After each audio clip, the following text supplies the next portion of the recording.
Thaina mamangayda apikpa khulamada laumi nupa ama layrammi. Laumi nupa asigi yamna singba mirol khangba iroi ama layrammi. Iroi si asuki matik mapu ningba taibang miyoiba amagum wakhal layba ing tappa iroi amakhag oirammi.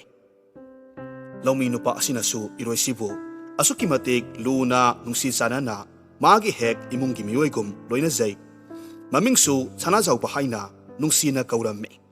Tasengna hairabada laumi nupa asigidi punsida sanazawbasi thoko haibata thokpa ngamba tampha khudop yawibagumbani haiba yai. Iroi sanazawbana magi mayomda hek lakhiba numitudagi tauruba thabak khudingmak laibak sumba sai kaba haibadu oirakhi. Lau singuda oirabasu mahi marung sumna panduna wata padana nunga yaifaba imung haibadu oiraga lakhibani. Masigi matung sahi phana yamlakle sanazawbana laumi nupa asigi manakta layraklibasi. Khuldugi miyamnasu laumi nupaduna sanazawbaga loinariba maong matawasida yamna nungsibasu kalakbasu phaunarammi. Makhoi anina laubuktaki karakpa kumkhiba uba matamda sonabasu yaunarammi. Nongmadi laumi nupa aduna atopa iroi amagasu layraga puraklammi. Sanazawba sanglaba sahi kayasi mathanta laumi nupa adugi yamlaba lofamsing adubu khoiduna ayuk nungthil numidang khaktana laumi nupa asigi mateng panglaga lakpani.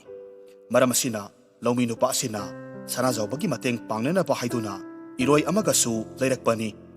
Sahi yamsilakpaga handaki sahi asidi sanazawbadu masa khara sonjinna ubagum tawwi.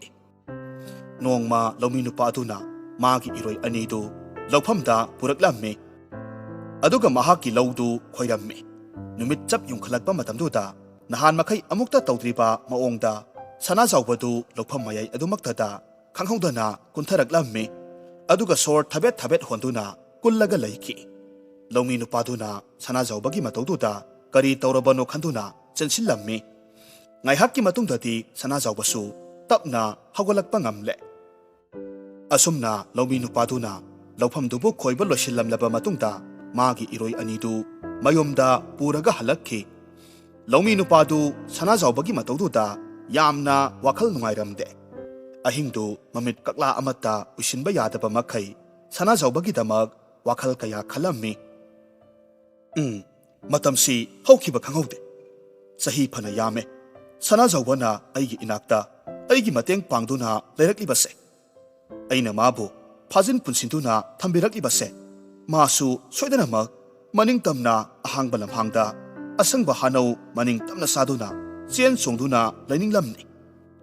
Phare hayengdi ai mabu maning tamna thadokpiraga awaba yaudana nungaina matam kharada oirabasu hingjarasanu. Asomna khanduna laumi nupa adusu adumak tumkhre. Mathangi ayukni laumi nupaduna sanazawbabu umangda puraga laklammi. Umangdu hek yobagadi laumi nupa aduna sanazawbagi ngaksamda pulliba thawridu lawthoklammi aduga hairammi. Iyambagi nungsiraba sanazawba nangna iyambagi inakta hek lakhiba numitudagi nangna iyambagi mateng pangbiduna asum lakhibani. Laita lairabana pattalampa aigi imungbusu nangna yumduda lakhiba numitudagi wata padana nungayai phaba imung haibado ohelakkhibani. Nayambana nangi phana honadunasu nangna nayambagi honabikhiba kayadugi lamandi singba sukam ngamlaroi. Adubune aina nangi damak ngamjaba hairabadi ngasidagi nangbu awaba thabak amata tawdanaba naning tamna hingnanaba ngaksamda thawri thudana punsi chupagi thadoklabani. Nang ngasidagidi naning nakhatamna nungaina lairoko. Asumna haiduna laumi nupadu yamna nungaitana sanazawbagi makokta nanbirammi. Aduga mamittagi tarakliba mapi marik kharadu taithoklammi. Iroi sanazawbasu mirolmag ngangba thoktrabasu laumi nupaduna hairiba khudingmak khangba ngamlibani. Laumi nupadugi nungaitaba matawduda sanazawbasu mapi ira selammi. Laumi nupaduna aroiba oina hairammi. Iyambagi sanazawba nahakna yum ningsinglakpa mikupta nangi yumda amuk hek lao. Aina nahakidamak thong launa hangduna layramge. Ay chatlage ko. Asumna haiduna laumi nupa adu sanazawbabu umangda thanamle aduga adumak hankre sanajauba magi mapududa nungaitana yenglaga leihaurammi ngaihakki matungdadi iroi sanajauba asom tapna umangdugi manungda sangsilaklammi phana nungsina luna sana tawi nungsi haidunasu thawai panba jiba kanana phajin punsilaga yolhing thangduna amadi yotki sarang manungda lainingdawribano pumnamak maning makha tamna hingba pamjaba ngaktani sanajauba adumna umangduda mangaksamda thauri thudana maning makha tamna asum lakpaduda masadu yamna nungaiba harauba phaujarammi umangdugi phajaba asangba upalwapal asum koina yenglaga umangdugi manungda sangsilaklammi mahak umangduda hauriba asangba hanausingdu mabuk thanna sai umangdu phauduna seliba turel masadudagi ising thai magi pusida ngasigi mitkup asimok nungaiba thengnaraktribagum masadu inungta nungaijai asumna asum hokibana numit masu nongmagi sintha pangba loiraduna mayumda sangkre umangdu mamli taurakle numit tasilakpaduda sanajauba magi yarekpham safagadaba mafam saba ama akoibaduda yengba haurakhi asum koina yenglakpa matamda nunggi surung asauba amakhak laiba ure surungdu uba matamda mahakna khalli yamna phareda masida lariba surungsida aigi yarekpham oirage asumna khanduna sanajauba surungdugi manungda sangsilaklamme onthokna saukhraba nungaikraba surung ama oirammi is sidi onthokna saukreda nongju nungsa amata sangba ngamlaroibu ayingba nungsitsu sangba ngamlaro phana dom phare masigi surungse aigi yumdum oithuklage ha ngasigidi aisu yamna ware potharake asumna khanduna iroi sanajaubadu manungduda mafam saba yenglaga tumthakre hariba numisidagi hauna mahak umang manungsida chatningba tasat chaningba tasa maning makha tamna nungaina laiba haurakhi nongmanini hausinkhre umang manungduda hingliba mahingdu magidi khwaidagi nungaijabi haibadu oire adubu amaromda sanajaubadi yumda yokpa sani isam samjaba sani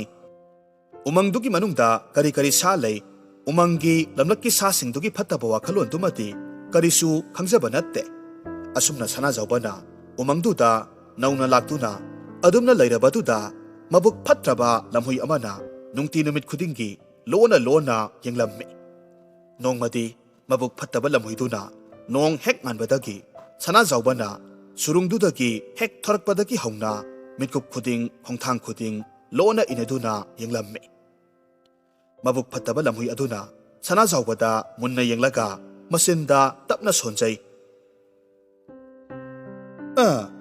masigi yumlakta loiba iroise umang manung sidabu lamlakki sathikhraba sasing asigi maraksida kaya nungaina aki akhang amata yaudana lairibano ne nang khangani dana nang umang sida kayam kuine leiba ngami haibado yengba tai na thauna kayam lei haibado yenglage nang khangani dana nang na leiriba surungdo kanagi leifamno haibado khangdaba sari mabuk phatraba lamhuidu sanajauba manakta changsilaklamme aduga yamna aphau sana hanglaklamme hai iroi nangbu nahan makhaidi ude nangbu umangsida nauna lakpro sanajauba lamhuigi khwandaduda masu khon khara kalab khumlamme ai mafam sida directly basai phana kuirakle ai anauba natte lamhuidu sanajaubagi wa aduda karemnaba minok amaga makha taraklamme masigi yumlakta taibang miyoibana loiba taibang miyoibagi pakholoi oiba iroi masa managasu khon kandana usittabaga saribani ne phanadum nungairiye sanajaubasu mabuk phatraba lamhuidugi wa aduda noklaga karemnaraga amuk hairamme ha kari haiba iroi angondabu lamhui nangna masa haiba phanabu nungairi hai nangbu kayam sauba jibano nasado hana amukta ningthineng je khona hai lamlakki sa angau basidi sanajauba wa aduda hadak mukti lamhuidu yamna saukhre. Hai, nangumana aibu usitaba yabra. Nang aisi kanano khangdri. Aise umangsi ning thongni. Umangsi da leiriba sa khuding makna ikai khumnariba thaugalon uliba ning thongni. Aduga karisu leitaba iroi nangna aigi sithakta khumba saradana. Nangna leiriba surungdusu aigi surungni. Nang asidagi surungduda leibasu yaro. Nangna mafamsida leiba pamnagadi aina haiba ingadabani. Aigi makada leigadabani. Hanglabra. Lamhuidugi wa aduda sanazawbana makha taramme. Hoi summi. Ai umangsida nauna lakpani. Aina mafamsida nauna lai haiduna su ai sei apangba ama natte. Nangna haiba khudingmak aina thajagadaba natte. Hai tajau mabuk phattaba lamhui. Nang umangsigi ning thongna te haibase ai khangi. Matungda aigi matam manghange khanganuko.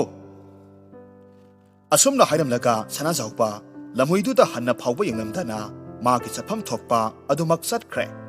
Mabuk phatraba lamhuidudi paukhum pibadi ngamda mabuk ningdadi sauningbana satkhriba sanazawbada munna yengi aduga wakhal tawwi.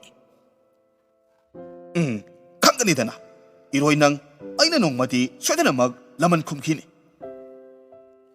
Asomdasu sanazawbadu satna wakhalda khalamme.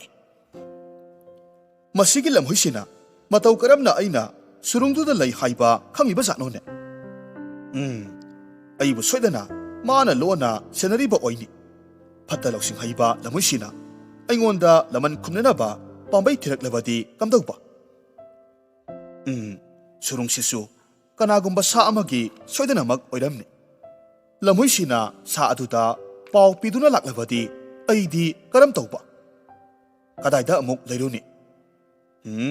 Ai sekshinna leitaba yade. Numitugi numidangni sanazawba surung manungduda tumlamme. Atiyadasu thana pungan ngana thoklamme. Ngaihakki matungda karigumba sa amana ngangduna khongbagi makhol taraklamme. Makholdu tawada sanazawba tumlambadagi mamit khangsing singi haugalaklamme. Aduga surungdugi ahoba masi amada surungdugi mapanda khonglakliba sadu kari karamba sano haiduna tuminna lona yengi. Laptakna ahanba ubadadi lakliba sadu lamhuiduna atopa sa ama saraga mabu kihalibra haina khalubani. Adubu asum naksilakpa matamdadi lakliba sadu kaigi saong saban oina tawrakki. Khara amuk sangsilakpa matamdadi mayak sengna ure. Lakliba sadu kaini haibasi mayak sengna khangle. Sanazawpa masadu yamna kiba phaurammi. Adubu pakhatliba singdu phathanaba honajai asomna khanjarammi. Hais masidi kainina mahaksi soidanamak surungsigi mapu oini. Karigumba kaisina surungsigi manungda changlakpa thoklabadi aibu soidanamak settuna chakhrani. Adudi ai kari tawba tai. Ai pakhatpa yade. Asomna sanazawpa ngaihak tuminna kari tawsige haiduna wakhal khalli. Kaidusu tapna asum sangsilakpa lepte sanazawbana changlakliba kaidu yenglaga amuksu haijaramme. Oh, ainadi mabu ure. Manadi aibu uba natte. Aduna masigi khudong sabasi manghanba yadre. Asumna khanduna sanazawba makhol kadu khara saurapna kinaba maongda hairaklamme. Kanano ama lakledana. Kaidu magi surung manungdudagi nganglakiba khonjeldu tarwada ngakna haijaramme. Kanagi khonjel none. Sanazawba khonjel tu khara semlaga atopa ama muk saraga khumlamme. Hai tapna ngangune he. Changlakliba se tarabadi soidanamak chinkhraganine ne. Sumine he. Ado masimadi haudi hauranida. Ngasigi karisu charak thalaktribaga puksi labanasu khangba ngamdrabani. Tanbu phana sare.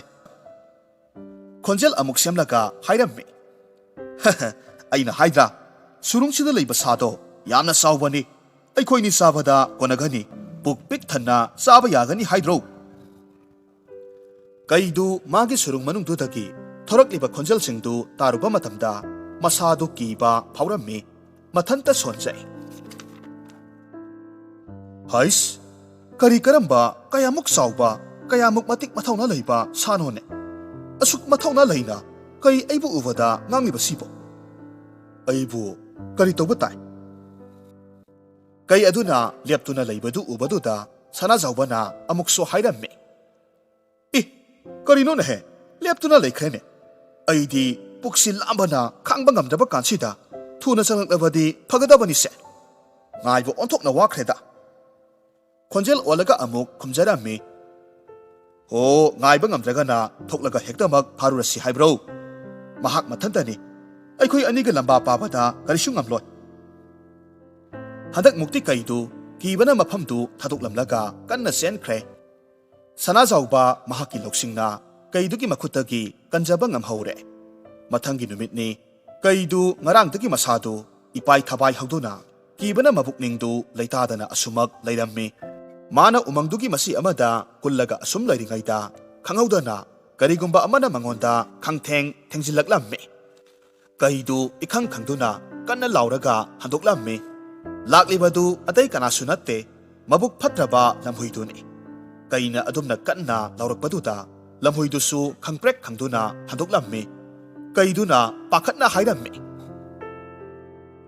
ꯏꯁ ꯑꯩꯗꯤ ꯄꯥꯈꯠꯂꯨꯔꯦꯗꯅ ꯅꯪ ꯑꯣꯏꯔꯦ ꯍꯥꯏ ꯂꯝꯕꯤꯗꯨ ꯌꯦꯡꯂꯒ ꯆꯠꯄ ꯌꯥꯗ꯭ꯔꯣ ꯑꯩꯗꯤ ꯀꯤꯃꯟꯗꯅ ꯁꯤꯔꯝꯒꯗꯧꯔꯦꯗꯅ ꯀꯩꯗꯨꯒꯤ ꯋꯥ ꯑꯗꯨꯗ ꯂꯝꯍꯨꯏꯗꯨ ꯉꯛꯅ ꯍꯪꯂꯝꯃꯤ ꯀꯔꯤꯅꯣ ꯇꯥꯛꯄꯤꯔꯤꯕ ꯑꯁꯤꯕꯣ ꯁꯣꯝꯗꯤ ꯀꯩꯅꯤ ꯎꯃꯪꯁꯤꯗ ꯁꯥ ꯃꯌꯥꯝꯅ ꯀꯤꯅ ꯍꯪꯒꯣꯏꯅ ꯆꯠꯅꯔꯤꯕꯅꯤ ꯁꯣꯝꯅꯕꯨ ꯀꯤꯕꯤꯔꯤꯕ ꯑꯁꯤꯕꯨ ꯀꯅꯥ ꯑꯣꯏꯔꯕꯅꯣ ꯀꯩꯗꯨꯅ ꯈꯨꯝꯃꯤ ꯃꯥꯅꯤ ꯆꯨꯝꯃꯤ ꯑꯩꯁꯦ ꯀꯩꯅꯤ ꯎꯃꯪꯁꯤꯗ ꯑꯩꯅ ꯇꯧꯅꯤꯡꯕꯇ ꯇꯧꯗꯨꯅ ꯑꯀꯤꯕ ꯀꯔꯤꯁꯨ ꯂꯩꯇꯅ ꯍꯥꯏꯅ ꯍꯨꯝꯅ ꯄꯥꯜꯂꯝꯕꯅꯤ ꯑꯗꯨꯕꯨ ꯉꯔꯥꯡꯗꯤ ꯑꯣꯟꯊꯣꯛꯄ ꯁꯥ ꯑꯅꯤꯈꯛ ꯊꯦꯡꯅꯔꯨꯔꯦ ꯑꯩꯉꯣꯟꯗꯒꯤ ꯍꯦꯟꯅ ꯆꯥꯎꯕ ꯍꯦꯟꯅ ꯁꯥꯊꯤꯕ ꯑꯩꯒꯤ ꯂꯩꯐꯝ ꯁꯨꯔꯨꯡꯗꯨꯗ ꯃꯈꯣꯏ ꯑꯅꯤꯅ ꯂꯩꯁꯤꯜꯍꯧꯔꯤꯕꯅꯤ ꯑꯩ ꯉꯔꯥꯡꯗꯤ ꯁꯤꯔꯝꯒꯗꯕꯗꯒꯤ ꯍꯤꯡꯍꯧꯔꯕꯅꯤ ꯍꯧꯖꯤꯛ ꯑꯩ ꯂꯩꯐꯝ ꯑꯃ ꯊꯤꯗꯕ ꯌꯥꯗꯕꯅꯤ ꯀꯩꯗꯨꯒꯤ ꯋꯥ ꯑꯗꯨꯗ ꯂꯝꯍꯨꯏꯗꯨꯅ ꯉꯛꯅ ꯈꯨꯝꯂꯝꯃꯤ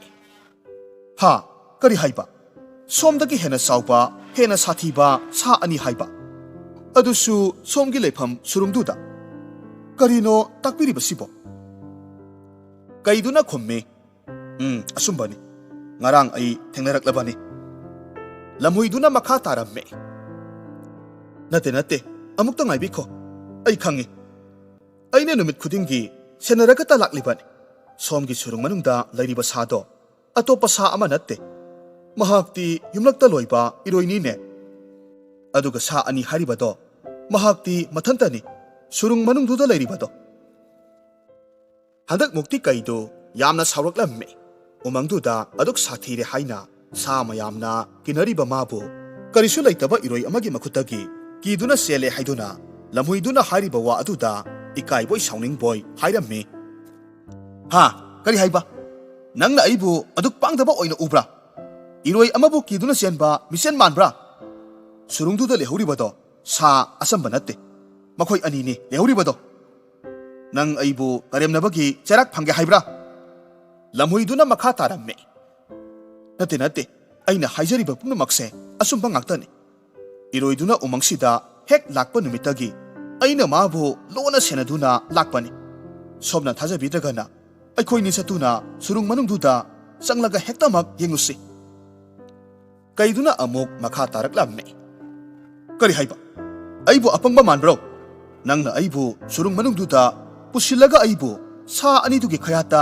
ꯂꯪꯁꯤꯟꯒꯦ ꯈꯜꯂꯤꯕ꯭ꯔꯣ ꯅꯪꯕꯨ ꯑꯩꯅ ꯂꯦꯝꯅ ꯊꯥꯔꯣꯏ ꯅꯪ ꯍꯥꯟꯅ ꯁꯦꯠꯇꯨꯅ ꯆꯥꯔꯒꯦ ꯑꯁꯨꯝꯅ ꯍꯥꯏꯗꯨꯅ ꯀꯩꯗꯨ ꯂꯝꯍꯨꯏꯗꯨꯒꯤ ꯃꯅꯥꯛꯇ ꯆꯪꯁꯤꯜꯂꯛꯂꯝꯃꯤ ꯂꯝꯍꯨꯏꯅ ꯍꯥꯏꯔꯝꯃꯤ ꯅꯠꯇꯦ ꯑꯩꯅ ꯍꯥꯏꯖꯔꯤꯕ ꯄꯨꯝꯅꯃꯛ ꯑꯆꯨꯝꯕꯅꯤ ꯐꯔꯦ ꯁꯣꯝꯅ ꯊꯥꯖꯅꯕ ꯑꯩꯈꯣꯏ ꯑꯅꯤꯒꯤ ꯈ꯭ꯋꯥꯡꯗ ꯊꯧꯔꯤ ꯑꯃꯅ ꯄꯨꯟꯁꯤꯜꯂꯁꯤ ꯑꯗꯨꯗꯤ ꯑꯃꯅ ꯆꯦꯟꯕꯗ ꯑꯃ ꯑꯗꯨꯃꯛ ꯌꯥꯎꯔꯛꯂꯒꯅꯤ ꯑꯗꯨꯕꯨ ꯁꯨꯔꯨꯡ ꯃꯅꯨꯡꯗꯨꯗ ꯆꯪꯂꯕ ꯃꯇꯨꯡꯗꯗꯤ ꯑꯩꯕꯨ ꯍꯥꯠꯄꯤꯔꯣꯏ ꯍꯥꯏꯗꯨꯅ ꯍꯥꯟꯅ ꯋꯥꯁꯛꯄꯤꯌꯨ ꯀꯩꯗꯨ ꯋꯥꯈꯜ ꯉꯥꯏꯍꯥꯛ ꯇꯨꯃꯤꯟꯅ ꯈꯜꯂꯤ ꯃꯈꯥ ꯇꯥꯔꯝꯃꯤ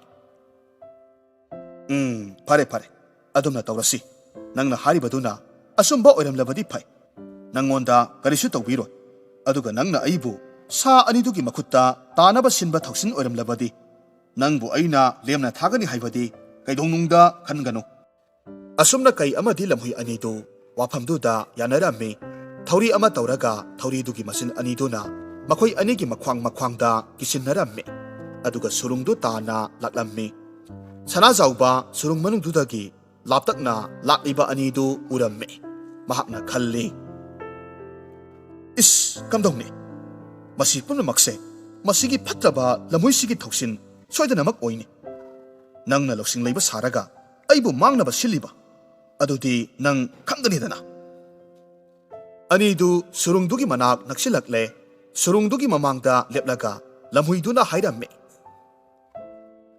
ai tauge masigi iroise khangni aina surung manungsida changba yare hairaba kanduda changbirao asumna kai amadi lamhuidu wari sanari ngai manungdagi sana jawbana khonjel semlaga lauраklamme hey mabuk phattaba pangdaba lamhui aina nangonda kari hai aina nangonda kai ani pura uhai kiba natra aduga karigi nangna kai amakhak puduna laklibano nang ngasidi khangani dana surung manungdagi hairak iba wafamdu tarubada kai amadi lamhuidudi ngakpana kham thengkhre sana jawbana makha tarakhi kai amadu khangadi puk thaloine ngarangdagi karisu charakti haibasi nang khangliba natra wafamdu tarubada kaiduna lamhuiduda onsillaga hairamme kari nangna aibu namthak tawba nang makhoigi pakholoi oiramlaba adudi nang khangani lamhoidu pakhatna khommi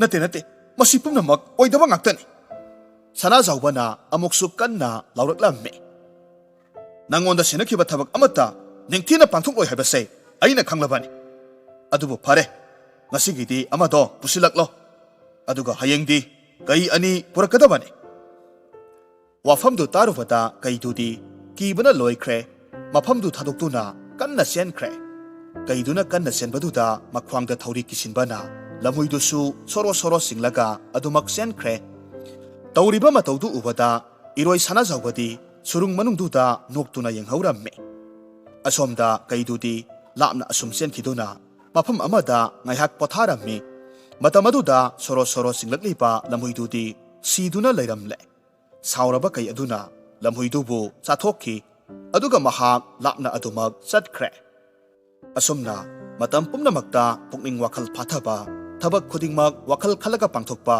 loksing leiba iroi sana jawbana khudong thiba kayadagi kanjaba ngamki amasung umangduda nungaina makha tana leiki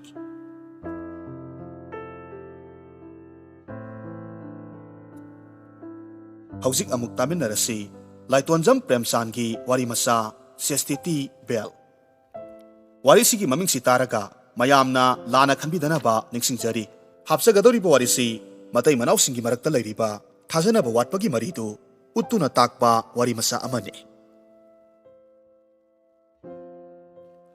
Bimolabu office kahan gadra natragana kahal loitra haujikti chapchaba rai ama laudaba yadre chawbhal maramdi magi nupi Bimolana yaukhiba PWD gi LDC lobagi interview du haidukladuna joining report piraro haibagi se mabaina purakle Saubhalga Bimolaga marai kayamarum taunakhi Saubhalna saungna hai karigino nakhoi nupina thabak asuk yamna tawjaningi basibo yumda irenjana leiraga yumgi lakshmi oidana nasa ningthina semge haibagi wakhaldi khamdaduna nakhoina asuk yamna irang kali basibo karigino Bimolana haijaribana asini haujikti ithanta ngairibanina phariye imungsida aida natte mau oina legadoribase piba marigi mau marini lakadoriba adui mathakta mateng su oinani wakhal khara khanasi phagi dagi angangsu ani sujinkre hayeng tungisu yengnase magi nupibu thabak tawhaningdaba sawgalna hai khangde nang thabak tawba suktaw yaro haribasini aikhogi office tasu nupi tarukni yauribase onthokna mit nakhre aibudi makhoinasu saukhra potni kawba phok kobidabaduda kerani nupi amadi mayumda masa mawa leina officer amaga ngangnaribani aningbata satpa magi nupagi mataw aduda khoidau sawgatlaba Bimolasu khommi adubu mina ngangnaraga aisu hektama ngangnagadra haiba sak sagring amana sengkok ama mangthokpagi wani madudi khangde aikhoina warugadaba su leite ꯑꯩꯈꯣꯏ ꯇꯥꯃꯣꯒ ꯃꯟꯇ꯭ꯔꯤꯒ ꯎꯅꯗꯨꯅ ꯋꯥ ꯂꯣꯏꯈ꯭ꯔꯕꯅꯤ ꯍꯟꯗꯛꯀꯤ ꯃꯇꯥꯡꯁꯤꯗꯤ ꯇꯧꯍꯧꯗꯕ ꯁꯨꯛꯌꯥ ꯌꯥꯗꯦ ꯀꯌꯥꯗꯤ ꯌꯥꯝꯃꯦ ꯑꯩꯕꯨ ꯈꯨꯗꯣꯡꯆꯥꯕ ꯃꯥꯡꯍꯜꯂꯤꯕꯁꯦ ꯁꯦꯔꯤꯀꯜꯆꯔ ꯗꯤꯄꯥꯔꯠꯃꯦꯟꯗ ꯆꯪꯍꯧꯖꯒꯗꯕꯁꯨ ꯅꯪꯅ ꯌꯦꯠꯇꯅ ꯇꯣꯛꯈꯤꯕ ꯅꯠꯇ꯭ꯔꯥ ꯍꯧꯖꯤꯛꯇꯤ ꯑꯣꯚꯔ ꯑꯦꯖ ꯑꯣꯏꯒꯗꯕꯁꯨ ꯈꯖꯤꯛꯇꯪ ꯉꯥꯏꯔꯕꯅꯤ ꯆꯥꯎꯚꯜ ꯈꯪꯗꯕꯗꯤ ꯅꯠꯇꯦ ꯇꯁꯦꯡꯅꯃꯛ ꯃꯍꯥꯛ ꯌꯥꯝꯅ ꯋꯥꯔꯕꯅꯤ ꯃꯍꯥꯛꯅ ꯐꯪꯂꯤꯕ ꯇꯣꯂꯣꯞ ꯃꯇꯥꯗꯨꯅꯗꯤ ꯁꯦꯚꯤꯡ ꯇꯧꯕ ꯉꯝꯗ꯭ꯔꯦ ꯁꯦꯜ ꯊꯨꯝꯒꯤ ꯃꯥꯏꯀꯩꯗ ꯌꯦꯡꯂꯨꯔꯒꯗꯤ ꯃꯥꯒꯤ ꯅꯨꯄꯤꯅ ꯊꯕꯛ ꯑꯃ ꯇꯧꯕ ꯍꯥꯏꯕꯁꯤ ꯄꯥꯝꯂꯕꯅꯤ ꯃꯗꯨꯁꯨ ꯃꯥꯅ ꯋꯥꯔꯨꯒꯗꯧꯕ ꯅꯣꯝꯂꯨꯒꯗꯧꯕ ꯂꯩꯇ꯭ꯔꯕ ꯅꯨꯄꯤ ꯃꯌꯨꯝꯅ ꯉꯝꯅꯃꯛ ꯇꯧꯕꯤꯔꯛꯂꯒꯗꯧꯕꯅꯤ ꯑꯗꯨꯗ ꯃꯥꯅ ꯔꯥꯏ ꯍꯦꯛ ꯇꯥꯕ ꯉꯝꯗ꯭ꯔꯤꯕꯁꯤ ꯃꯥꯒꯤ ꯅꯨꯄꯤꯗꯨ ꯊꯕꯛ ꯀꯥꯈ꯭ꯔꯒ ꯃꯈꯣꯏꯒꯤ ꯑꯣꯐꯤꯁꯀꯤ ꯀꯦꯔꯥꯅꯤ ꯅꯨꯄꯤꯗꯨꯒꯨꯝ ꯇꯧꯔꯛꯀꯗ꯭ꯔꯥ ꯍꯥꯏꯕ ꯋꯥꯈꯜ ꯑꯁꯤꯗꯅꯤ ꯋꯥꯈꯜꯁꯤ ꯍꯦꯛ ꯈꯟꯊꯔꯨꯕꯗ ꯃꯍꯥꯛꯀꯤ ꯄꯨꯛꯆꯦꯜꯗꯨ ꯑꯣꯟꯊꯣꯛꯅ ꯄꯤꯛꯁꯤꯟꯈ꯭ꯔꯦ ꯑꯗꯨꯒꯤꯁꯨ ꯃꯊꯛꯇ PWD ꯍꯥꯏꯕ ꯑꯣꯐꯤꯁ ꯑꯁꯤꯅ ꯃꯍꯥꯛꯅ ꯈ꯭ꯋꯥꯏꯗꯒꯤ ꯇꯥꯊꯤꯖꯕ ꯑꯣꯐꯤꯁꯅꯤ ꯈꯟꯅ ꯈꯟꯅ ꯆꯠꯂꯤꯉꯩꯗ ꯂꯝꯕꯤꯗ ꯃꯕꯥꯏꯗꯨ ꯀꯣꯛ ꯍꯦꯛ ꯊꯦꯡꯅꯩ ꯆꯥꯎꯚꯜꯕꯨ ꯃꯅꯥꯛꯇ ꯀꯧꯁꯤꯜꯂꯒ ꯇꯞꯅ ꯍꯥꯏꯔꯝꯃꯤ ꯆꯥꯎꯚꯜ ꯅꯣꯏꯅ ꯂꯩꯔꯤꯕ ꯐꯤꯕꯝꯁꯦ ꯂꯨꯏꯀꯣ ꯏꯕꯥꯏꯈꯣꯏꯁꯨ ꯏꯋꯥ ꯀꯨꯏꯅ ꯆꯠꯀꯅꯤ ꯍꯥꯏꯕ ꯂꯩꯇꯦ ꯍꯌꯦꯡꯋꯥꯏ ꯅꯤꯡꯉꯝꯂꯛꯂꯣꯏꯀꯣ ꯕꯤꯃꯣꯂꯥꯅ ꯊꯕꯛ ꯇꯧꯍꯧꯕ ꯍꯥꯏꯕꯁꯦ ꯄꯨꯝꯅꯃꯛꯀꯤ ꯐꯔꯕꯅꯤ ꯃꯔꯩꯒ ꯑꯃꯨꯛ ꯌꯦꯠꯂꯨꯔꯅꯨꯀꯣ ꯃꯕꯥꯏꯒꯤ ꯃꯐꯝꯗꯗꯤ ꯀꯔꯤ ꯍꯥꯏꯖꯕ ꯉꯝꯂꯨꯅꯤ ꯆꯥꯎꯚꯜ ꯍꯦꯟꯅ ꯃꯊꯥ ꯁꯥꯔꯝꯃꯤ ꯁꯦꯔꯥꯟ ꯇꯨꯔꯥꯟꯕ ꯋꯥꯈꯜ ꯉꯥꯛꯇ ꯖꯥꯠ ꯖꯥꯠ ꯈꯜꯂꯝꯃꯤ ꯍꯣꯇꯦꯜꯗ ꯆꯪꯗꯨꯅ ꯆꯥ ꯒ꯭ꯂꯥꯁ ꯑꯃ ꯊꯛꯂꯒ ꯈꯔ ꯏꯪꯊꯕ ꯌꯥꯒꯗ꯭ꯔꯥ ꯌꯦꯡꯂꯨꯏ ꯀꯥꯟꯅꯗꯦ ꯋꯥꯈꯜ ꯈꯟꯅ ꯈꯟꯅ ꯑꯉꯥꯡꯒꯤ ꯄꯣꯠꯆꯩ ꯈꯔ ꯂꯩꯒꯦ ꯍꯥꯏꯗꯨꯅ ꯗꯨꯀꯥꯟ ꯑꯃꯗ ꯆꯪꯂꯨꯕꯗ ꯅꯍꯥꯟ ꯃꯈꯩ ꯎꯕ ꯐꯪꯗꯕ ꯑꯅꯧꯕ ꯄꯣꯠ ꯑꯃ ꯆꯥꯎꯚꯜꯅ ꯎꯔꯨꯔꯦ ꯃꯅꯨꯡ ꯐꯥꯎꯅ ꯎꯕ ꯐꯪꯕ ꯄ꯭ꯂꯥꯁꯇꯤꯛ ꯑꯃꯗ ꯄꯣꯠꯇꯨ ꯍꯥꯞꯂꯤ ꯁꯅꯥ ꯑꯍꯤꯡꯕ ꯃꯆꯨꯒꯨꯝꯅ ꯂꯪꯕ ꯄꯣꯠꯇꯨ ꯂꯦꯡꯉꯣꯇꯥꯒꯤ ꯃꯑꯣꯡꯅꯤ ꯐꯤꯗꯤ ꯃꯥꯟꯗꯦ ꯁꯎꯟꯒꯨꯝꯕ ꯃꯥꯜꯂꯦ ꯃꯈꯨꯜ ꯃꯆꯥ ꯃꯆꯥꯁꯨ ꯍꯨꯠꯄꯒꯨꯝ ꯇꯧꯏ ꯈꯪꯅꯤꯡꯗꯨꯅ ꯆꯥꯎꯚꯜꯅ ꯍꯪꯉꯦ ꯀꯔꯤ ꯄꯣꯠꯅꯣ ꯁꯤꯗꯤ ꯚꯥꯏ ꯁꯔꯗꯥꯔꯖꯤ ꯑꯗꯨꯁꯨ ꯅꯣꯛꯐꯦꯠ ꯇꯧꯔꯒ ꯈꯨꯝꯃꯤ चेसिटी बेल है भाई साहब चेसिटी बेल नया प्रोडक्शन लोटस कंपनी ने आपकी बीबी बराबर सती होने के लिए बनाया है यामना फरे यामना सिटले एको लीजिए ममल्दी कयानो लुपा कुंथादा पीरे भाई यामना होंगले सोदी यावब नत्रा चाबी सरदार जी दु पिसुमगा खलदुना खुमलए हाजी जरूर फरे अदुदी अइंगोंदसु अमा पीरो लुपा कुनमंगा पीरगेको हौजिक्ति चौभलगी मथा पुमिंग इंगले खल अमुकसु ओलुबगी दरकार लेत्रे नुमिदांग साक चाबा तोक्लदुना अंगांग लोइनमक तुमनख्रबा मतमदा चौभलना बिमोलादा हाइरम्मे नंग हयंगदी जोइनिंग रिपोर्ट तो पीरुरो बिमोला हराउजबना हाइफम खंगदे मपुरोइबगी मतौदुदा अदुमना हाइरकनी हाइबसी थाजरुद्रबनी चौभलना अमुक हाइरए अदुगा कंडीशन अमदी इबानी यानबा ताई ngasai makai lotuna thamluba chesiti beldu puthoraqlammi makha tana haire masi chesiti belni nangna office karam dai khudingi belsi phagadabani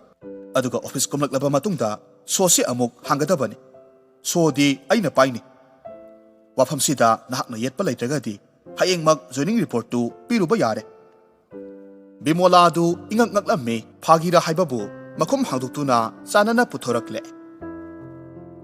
Yengu, asumna haiduna Bimola da piraklammi Bimola mapukningda nungaitaba lairagasu mana apamba tawrasanu khandoklaga yetludre Bimola na office karakliba tha animuk phare chawbhalgi wakhal haujiksu hongba leitre numit khudingi Bimola na office karam daida CCTV beldu phajil halli kumlaklaga amuk lokthok halli nongmadi chawbhalsu Bimola su office kaba thengkhre haiduna hobe honavada beldu phaba amasu kaunakre office ta ngai hak phamlaba matungda chawbhaldu khangning hek ningsinglai khudakta mayum tana parap satuna beldu loruraga Bimola ki office tana laklammi aduga achikpa mafam amada Bimola bu kokthulaga haire ngasidi nangsu aisu chap manana kawminara male nahal makhaidi mapukningda nungaitaba khara leirabasu nungsinana loinarakpagi matung inna tawjarasanu haina khandoklambani adubu ngasidi Bimola